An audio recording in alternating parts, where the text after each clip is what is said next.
What is good, everyone? I know it has been more than a minute since I've uploaded anything, but I'm back with a little something. This is my Mega Salamence and Friends team analysis for the recent Premier Challenge at Dolly's in Toronto, Ontario, Canada. Now let's get right into it. Now, striking first is everything in VGC, but I didn't want to be reliant on Tailwind. Sure, I could set up my own, but in case I could not stop my opponent from doing the same, who knows, we may speed tie, which is really annoying, or worse, he or she may be outright faster. So I needed setups that prevented that kind of advantage, so instead of trying to match my opponent for speed, I was thinking of either stopping the Tailwind or debilitating them another way, for example, status moves or speed drops. Also, as far as other metagame calls were concerned, I struggled in the past on Battle Spot versus opposing bulky water types like Suicune, Milotic, Wash Rotom, and Jellicent, and bulky fighting types like Machamp, Hitmontop, Conkeldurr, and Chestnut, so I wanted to handle those with ease come this weekend's Premier Challenge. So enter the party.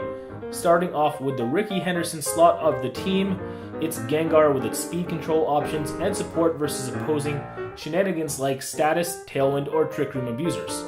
Next we have Scizor. Despite Cresselia seeing a dip in play this year due to Bisharps everywhere, I still needed to handle that bulky psychic type in case I saw it, and I didn't want to use Bisharp due to the fighting weakness it has ×4. Scizor also scares off the popular fairy type sweepers just like Bisharp in things like Mega Gardevoir, Sylveon, and others, and it has potential plethora of priority offense to keep your opponents guessing too. Mega Salamence in the 3-hole, intimidate with some bulk that can just straight up kill stuff with Arrow Late Return or Double Edge to pretty much just kill any of those fighting types I mentioned, so what's not to love? Wash Rotom hitting cleanup, and in this position you can't not hit hard. This thing was my answer to some of the metagame's most popular threats in various bulky waters, as well as Heatran, Terrakion, and Landorus T. It can take a hit hard back, and or dish out a status, so Wash Rotom is an all-round essential. Heatran in the 5-hole is one of the most dangerous offensive threats in the game. Despite its fear of ground-type moves, its Fire-Steel typing allows it to resist fairies and spam special attacks from neutral and anything weak to fire. Lastly, we have Amoonguss, the most annoying mushroom ever. It's weird because everyone runs the same moveset, you know it's coming and you can't stop it, so you gotta respect Amoonguss for that reason. OG class personified in that Rage Powder, Redirection, and Spore support. Now let's get into Gengar. Meet Fatso, like the one in the 90s movie Casper, and yes, he's as obnoxious. Spread is pretty standard, nothing new here. Icy Wind for my speed control option, Protect for surprise factor because most Gengars don't run it, Shadow Ball to Oko opposing Gengars and for respectable damage on Mega Gardevoirs or Aegislashes, and Taunt to deal with shenanigan spammers or stupid setups. Now, more on the revelation of Protect being ran on Gengar. It's pretty much the best thing ever for me, but that's because most people have neglected it. For example, turn 1 or something, you may think you can scrappy fake it out, and another move to double target this thing and kill it, I say no way with Protect. Opponents know that Gengar typically carries a Focus Sash and typically doesn't run Protect, so it's popular double target material, but you may just waste a turn if I do use this Protect. Scizor is up next, and it isn't your typical 252 HP one with an adamant nature. Scarlet here is different, and she has 224 speed EVs with a jolly nature to outspeed them max speed Bisharps by 2. Move-wise, Bug Bite to style on Cresselias or anything with a berry, Bullet Punch for fairy type hate. That being said, only 69% to Oko 252 HP Sylveon, but it's not like Sylveon has anything in response to Oko Scizor back with, so that's fine if I don't get the Okos right away. Protect is standard on a Pokemon like Scizor if not running a Choice Band, so I have it. And Superpower, of course, because I'm not going to outspeed max speed Adamant Bisharps for nothing. Also, 94% to Oko, the still popular 4 HP Mega Kangaskhan is really nice, and it has potential to kill frailer Heatrans if somehow faster than those two. Now this slot was almost used for Terrakion, but I did not run Sludge Bomb on Gengar, and my Mega Evolution is Salamence, so I didn't want to be awful overall versus Sylveon or other fairy types. Also, I wasn't concerned about Focus Sash on Bisharps because 64% of them opt for Life Orb instead on Battle Spot, and luckily for me, I didn't see any sashes on them at this PC either, so Fast Scizor with Superpower definitely put in some work. Moving on to Mega Salamence, shoutouts to Aaron Cybertron Zheng for the moveset and for essentially inspiring me to run this thing. I thought I could do real damage despite its 4 times weakness to ice, which was impeding me from running it in the first place. But you have Protect and safe switch-ins with this team, so it's all good. I nicknamed mine Stormborn after Daenerys Targaryen in the book series A Song of Ice and Fire, and of course the TV series Game of Thrones. If you're a fan of either, I think you'd approve of the name. Here, her primary weapon is Double Edge to kill stuff, of course, Dragon Dance for setting up, which I really only did if Amoonguss could warrant a safe setup with Rage Powder, or if I predicted a Protect from a threat, or if it switched out. Earthquake for Heatrans and anything weak to ground, and again, Protect because of why not. I ran more bulk rather than 252 attack EVs as well, because I can still OHKO most Sylveons with just 116 invested in attack. Also, max attack still doesn't OHKO 4 HP Kangaskhan, so I thought I might as well be content with a 2-hit KO, plus the initial Intimidate drop to further disrupt Kangs in hope of no Ice Punch. Furthermore, on the bulk, I survive a non-Life Orb boosted HP Ice from Timid Thunderous Incarnate, and a 112 Special Attack Ice Beam from Neutral Special Attack Nature Suicune. Finally, the 244 speed for this Adamant Mega Salamence allowed it to outspeed base 100 to 102 speeds like Mega Charizard, Mega Kangaskhan, Mega Gardevoir, and Garchomp. Up next is Wash Rotom, appropriately named Heat Seeker because that's what it does. Kills fire types and water-weak meta sweepers like Terrakion and Landorus T. Of course, I need 252 special attack in order to do this with Hydro Pump, so that's that. But those EVs are here also to hit hard with Thunderbolt for the aforementioned pesky water types I struggled with in the past, like a 2-hit KO's most Suicunes, for example. The most notable thing about this Rotom, if anything, is double status in Thunder Wave and Will-O-Wisp. These moves are nice, but that means there's no room for Protect. Protect is typically clutch, but for the surprise factor in Thunder Wave, that paid off for the most part.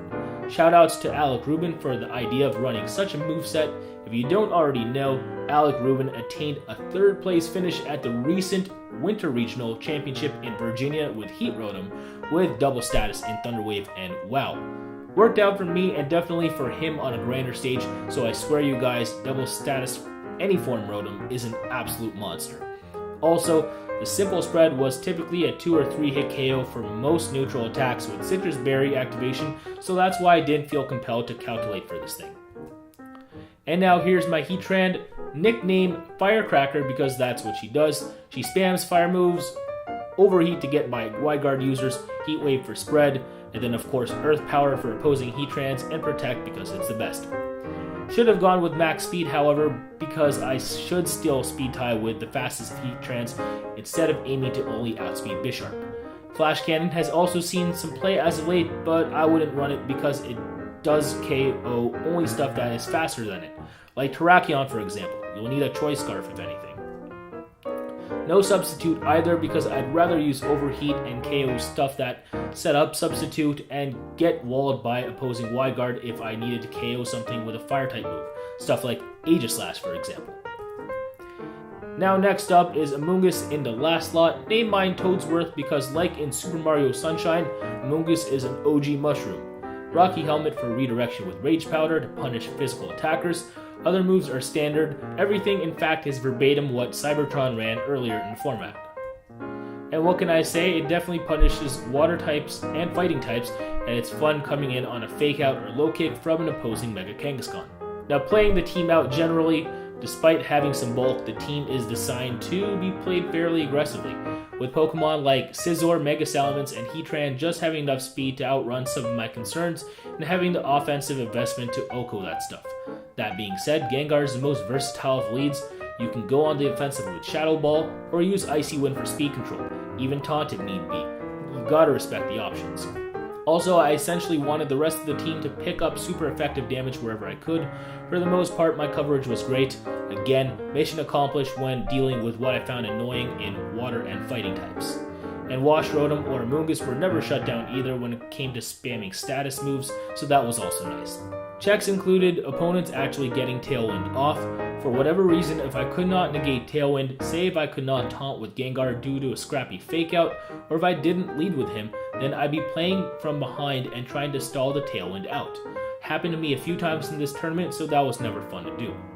Also, with trying to cover my weaknesses for fighting and water types in the past, Zapdos and Thundurus became sizable problems for the team I have created. I had nothing to OHKO them, and my only super effective move versus either was Icy Wind. But in the end, how did I end up doing? Fairly well after Swiss actually. Dropped my first match to Jimmy Qua, who I thought I may have had beat, but a double spread Heat Wave miss sealed my fate. Jimmy played well though, so I can't hate, and hacks do happen, so I'm not really salty about it. Props to him also for finishing 4-1 ahead of me, of course, which meant that I won 4 on the trot to close out Swiss, finishing 4-1 as well. Jimmy of course won in the end with that Mega Metagross team, which I think is monstrous because he had to beat a dude with a fairly scary set in the final. In Citrohan Rise, Trick Room configuring his team. The best 2 players on the day in my opinion got it done in the end because of course this was the number 1 and 2 seed in the final after all. Me, however, Idon Yona beat me with an annoying Thundurus Incarnate, which brought me down in both games. He beat me in. I couldn't even force a game 3, which proves that I matched up horribly. And of course, he led with the Thundurus both times. He read that I had nothing for it, so props to him on taking advantage of that. In closing, I got 6th in the top 8 overall, so that grants me 20 championship points. I'll take whatever I can get. Would have liked to run max speed Heatran if anything, like I stated earlier, and if I could trouble opposing Thundurus Incarnate or Zapdos with like a Terrakion or Landorus T, that would have been cool. Stone Edge would have been a clutch move to get KOs with, or of course the very hacksy Rock Slide for potential flinches. If anything though, I'd probably drop Amoonguss for Terrakion. Besides help against electric flyings, I often felt like I lacked that extra punch that another physical attacker would have brought me for neutral damages. Also, Amoonguss was my least used member this PC, as I saw opposing Mega Charizard Y twice, Mega Salamence twice, and Mega Metagross twice. As a result, I was overly selective with it, which I wouldn't be with Terrakion, seeing as I'd more often than not at least 1-for-1 with it. There's also next time and always, so speaking of that, the next Premier Challenge is actually fairly soon in the GTA or Southern Ontario area. Dolly's is holding another one this week, Thursday, March 19th at 4:30 p.m. Not sure if I can make this one, but to whoever does, good luck and let RNG gods be with you. Finally, specific thanks again goes out to Aaron Cybertron Zheng for info on how devastating Mega Salamence can be. I'll post his team analysis in the description below if you're interested. Also, a big shout out to Alec Rubin for the Rotom inspiration. Shoutouts to Niagara players Josh Allan and Phil Marquis for playtesting sessions before the PC and for doing fairly well in their first ones respectively. Each of them went 3-2 and were among the 3-2s that just missed out on Top Cut. Still solid guys, so good job. Also, shoutouts to Nathan Powell and Andrew Shen for the theory crafting sessions on Facebook. Nathan did not have the greatest tournament here, but he at least helped me in our daily conversations when it came to team building, and Andrew is a guy I learned from a lot. Every time we converse about the game of Pokémon VGC, he made top 4 of this tournament too, so nicely done, sir. If you guys don't know who Andrew Shen is, he is actually Canada's top player on Battlespot doubles with a rating of nearly 2,000 to end off this season. I'll leave everyone's links in the description below if there are any. Finally, here are mine. Please do follow @TheMannyDavid and subscribe to this channel if you enjoyed this content and want more. Thanks for watching for now, guys, and have a great day. Bye-bye.